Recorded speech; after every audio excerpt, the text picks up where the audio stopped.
Il y a des moments comme ça, dans la van life, où les choses vont pas comme tu veux. Mais allez, aide-moi au lieu de filmer.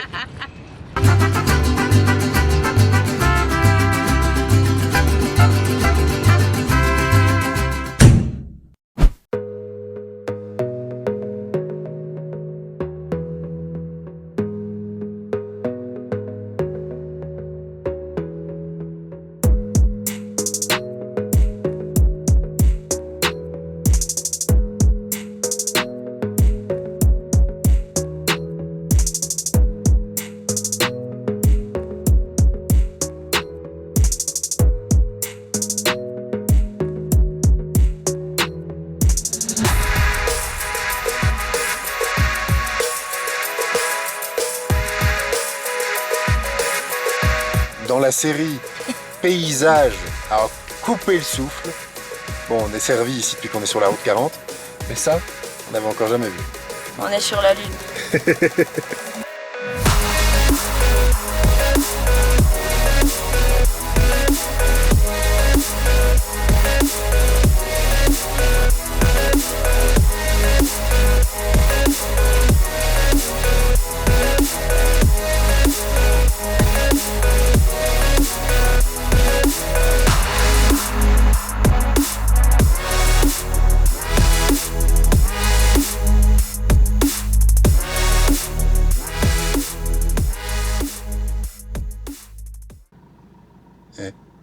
Quoi? Point sugusque. Tu susques? C'est mauvais. Oh, ça va. Faut quand même que je te montre un truc. Le spot du jour. Hein, avec piscine d'eau chaude. C'est le bonheur. On est en plein milieu de la montagne, tout seul.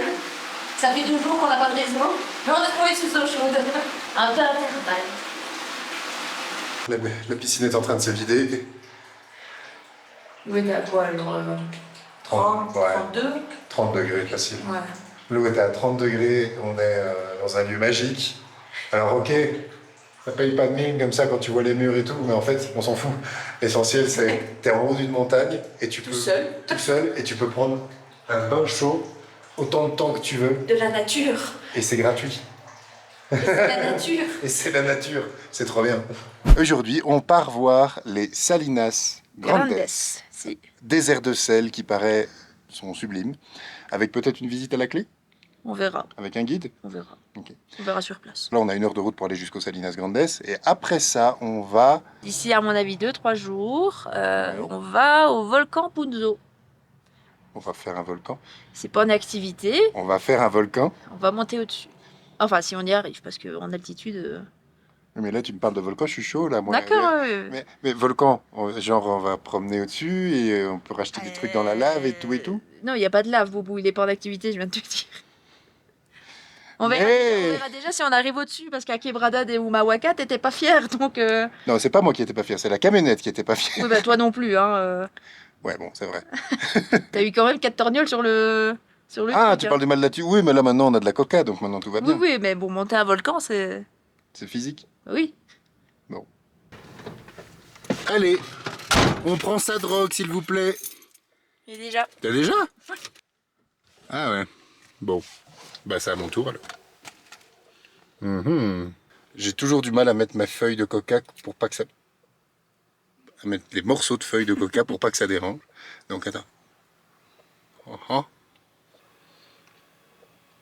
Ça a quand même un goût... Enfin toi tu dis que tu sens pas le goût, mais... Si, aujourd'hui, je le sens le goût. Moi je trouve que ça a quand même un goût... Comme si tu suçais ton sachet de thé. Ouais, c'est ça. Mais après quoi, tu vois, il a déjà infusé, puis tu vas sucer ton sachet de thé, c'est pas très... Ah, de l'autre côté. L'autre côté. Ah. Moi j'ai un plaque des 2 côtés. Ok. Comme ça, ça fait un peu plus... ça agit... Enfin, j'ai l'impression que ça agit plus. C'est peut-être, hein. Donc, la vitesse. On enlève la vitesse avant de démarrer. Oui, mais je n'avais pas vu qu'il y avait une vitesse. Ah, on est en pente un petit peu, donc... Ce qui est bien, c'est que celui-là, je l'ai eu en plus.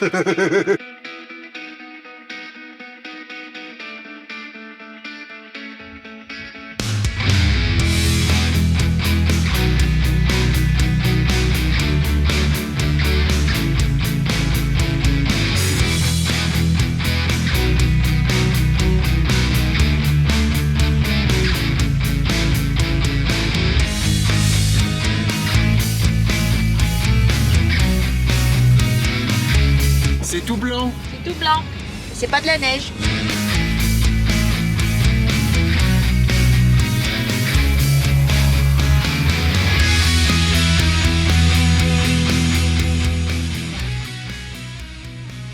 T'as goûté les toilettes? C'est ce que tu viens de me dire quand même. Alors oui, dit comme ça, c'est pas... Non, mais en fait, c'est dans les toilettes, c'est comme ça.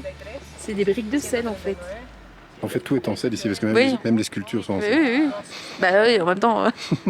Donc en fait, le monsieur il m'a dit, ici c'est la bonne file pour le véhicule particulier. Et en fait, ici tu payes, il te donne un ticket avec le nom du guide et l'heure. Et puis t'as rendez-vous, quoi. Ok. Et c'est loin d'ici? À 4 km. Ah ouais, quand même, il y a déjà une belle trotte en voiture. Et on va acheter le petit lama après. On verra, ouais. ¿De dónde nos visitan? ¿De dónde es usted? Somos de Bélgica. C'est trop bien, on va rouler sur du sel. Ça me fait trop triper. Il y a toujours une ambivalence un peu comme ça quand on visite des lieux ultra touristiques. Quand on voyage, on cherche aussi un peu à aller à la rencontre de l'inconnu, tout ça. Alors je sais pas, on ne connaît pas. Mais comme c'est un lieu hyper touristique, tout est hyper cadré. Tu peux pas te dire, bah tiens, allez, je prends ma voiture et j'ai envie d'aller me poser là-bas tout seul au milieu du désert de sel. Bah non, tout est bien réglementé, quoi. De temps en temps, il faut bien. Hein. Oui, bah, c'était un petit peu comme on avait eu au chute d'Iguassou, hein, Oui. le même principe. Des trucs très très Ah bah, touristiques. notre guide est là. Ouais.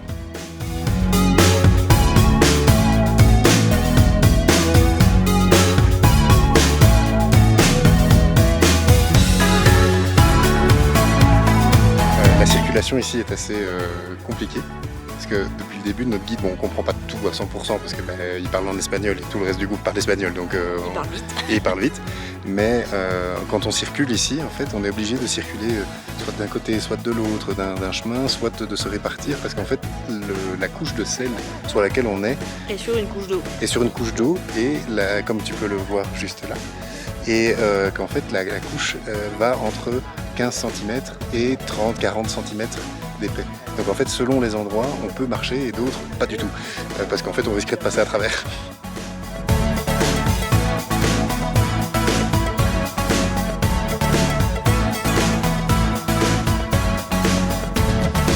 Avec cette visite, nous avons appris plein de choses, y compris que cet endroit incroyable, véritable cadeau de la nature, est une fois de plus en danger à cause de l'activité humaine. Pas tant par l'extraction du sel en surface qui est faite de façon à limiter notre impact, mais bien à cause de ce qu'il y a plus profond dans le sol. En effet, il y a plus en profondeur un gisement de lithium qui est en projet d'exploitation. L'extraction de celui-ci engendrerait une pollution et une contamination totale du site, car, afin de pouvoir récolter ce métal, il faut utiliser plusieurs composés chimiques qui viendront inévitablement se répandre dans les couches supérieures. Les Argentins luttent donc pour sa conservation.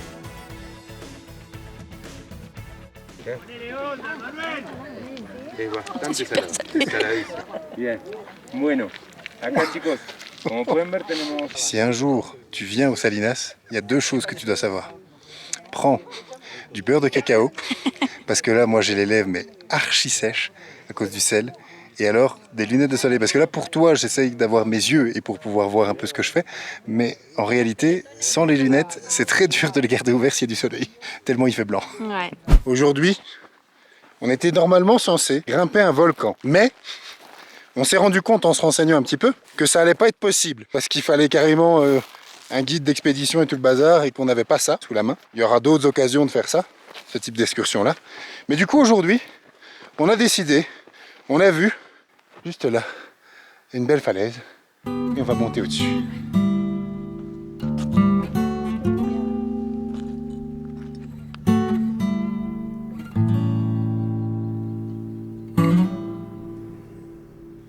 C'est beau.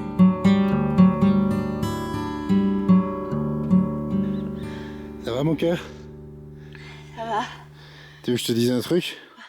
J'ai oublié le drone. Oh putain. Du coup, ce sera une vue panoramique jusqu'à la camionnette qui est là-bas. On n'était pas prêt pour le volcan. Hein. Non. Là-haut! Un bel écho, hein? Ouais, je suis pas sûr qu'on l'entendra au Je suis micro. pas sûre non plus, mais on l'entend loin. Si je fais une conversation avec moi-même. Essaye. Coucou! Ça va? Ouais, et toi? Pourquoi tu répètes tout ce que je dis? T'es con. Ce soir, on fait une... Encore un peu, tu mets un coup de boule à la caméra. Je disais donc, ce soir, on fait une expérience culinaire. On s'apprête à faire... Quoi donc? De la pizza. De la pizza, mais avec une pâte à pizza, mais qui n'est pas une pâte à pizza, à savoir ceci. Qui a l'air d'être une genre de pâte brisée ou feuilletée. Voilà, on verra ce que ça donnera. Mais surtout, en plus innovant, ça va être une pizza de nuts. Parce qu'on doit la faire dans notre four Omnia. Donc je ne sais vraiment pas ce que ça va donner. On verra, hein. Bon. Tu me diras, après les frites, hein, dans la casserole. Oui, mais nos frites, elles sont parfaites. Mais maintenant, elles sont parfaites. Donc peut-être que cette fois-ci, ce sera sans doute catastrophique. Et que la prochaine fois, ce sera parfait. On est belge, on n'est pas italien, on sait pas faire la pizza. Donc Oh. Tu es en train de dire que seuls les Italiens ont le droit de faire des bonnes pizzas? En tout cas, c'est eux qui ont le secret.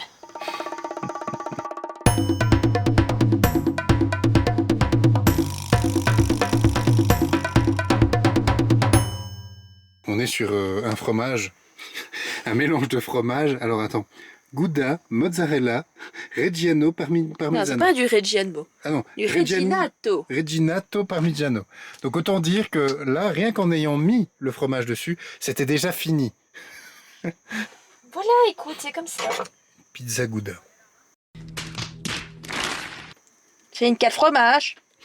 Une 4 fromages avec du Gouda. C'est une 4 fromages. Techniquement, je peux pas te donner tort. Et il est marqué dessus, Quattro formaggi. Quattro quesos. Pardon. C'est fou quand même d'être dans un pays avec une telle immigration italienne et qui ne respecte pas du tout l'Italie. Quoi? Ne filme pas ça. Si. Qu'est-ce que tu fais? J'ai pas envie qu'elle soit calzone complète, donc je coupe des petits bouts de pâte pour que ça soit moins calzone. Ah, parce qu'en fait, c'est censé devenir une calzone. J'en sais rien. C'est comme ça que j'ai vu les gens faire. Comme quoi Internet n'a pas que du bon. Pire, on cuira ça après. Franchement, dans les commentaires, mais à la fin, quand on sera en train de goûter, mettez pause à la vidéo et mettez un commentaire. Votre note sur 1 à 10 sur cette pizza. Bon bah quand faut y aller.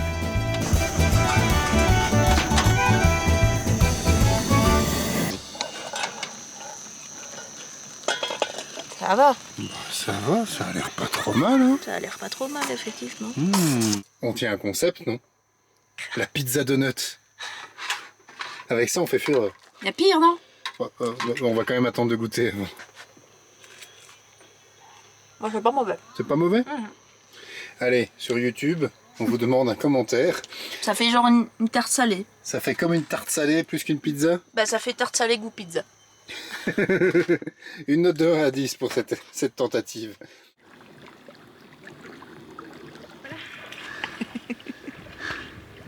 Pour ceux qui me connaissent, ils savent que ce qu'ils voient là est exceptionnel. Il est vrai que tu m'entends régulièrement dire ça dans ce contexte. Et pour que tu comprennes mieux, je suis ichthyophobique. Ça peut paraître absurde, mais j'ai une peur viscérale de ce qui vit dans l'eau. Et ce qui est beau avec le voyage, c'est que celui-ci t'oblige à devoir sortir des sentiers que tu as toi-même battus, pour te permettre d'évoluer. Au final, est-ce que c'est d'ailleurs pas ça le but? Découvrir, tester de nouvelles voies, et toujours en apprendre un peu plus sur les autres et sur soi-même. Je ne deviendrai pas sauveteur en pleine mer, mais depuis qu'on est parti, il y a maintenant plus de 2 mois, bientôt 3 au moment de monter cette vidéo, on change et on le sent. On apprend nos limites, ou comment les repousser. À faire avec moins, à rebondir quand les choses ne vont pas comme on l'espérait, à ne pas avoir peur de ce qu'on ne connaît pas, à cultiver notre curiosité, à calmer les doutes, à écouter nos envies et les comparer à nos besoins, à penser à la suite.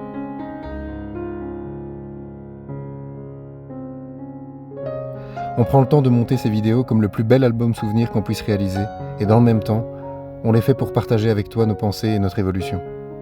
Enfin, on le fait aussi pour cristalliser ces moments importants et ne pas les oublier.